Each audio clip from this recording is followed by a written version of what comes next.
Ang Barkong Bato sa San Narciso, Quezon ay isang alamat na nagmula sa mga kwento ng mga taga San Narciso tungkol sa isang barkong gawa sa bato na sinasabing nakita o narinig sa lugar. Ayon sa mga lokal na kwento, may mga nakakita umano ng isang malaking barko na gawa sa bato na nakatigil sa gitna ng dagat malapit sa San Narciso. May iba't ibang bersyon ang kwento tungkol sa Barkong Bato. Ang ilan ay nagsasabi na ito ay isang sumpa o isang himala na nagpakita bilang babala o tanda ng mga pangyayari sa hinaharap. Ang iba naman ay naniniwala na ito ay isang uri ng engkanto o supernatural na nilalang na nakatira sa dagat.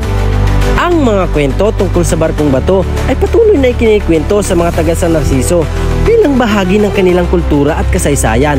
Gayunpaman, walang konkreto o scientificong ebidensya na nagpapatunay sa pag-iral ng Barkong Bato.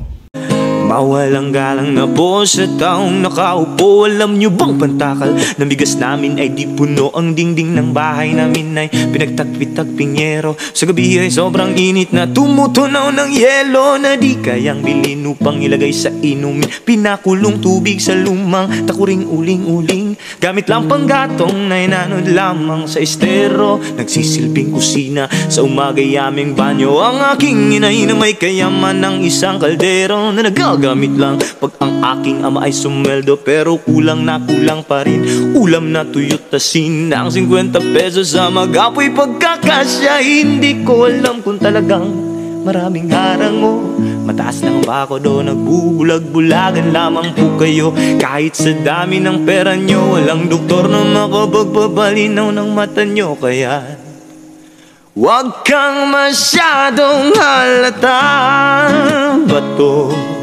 Bato sa langit, ang matamay huwag magalit. Bato sa langit, ang mataman ay huwag masyadong Huwag masyadong, wag na.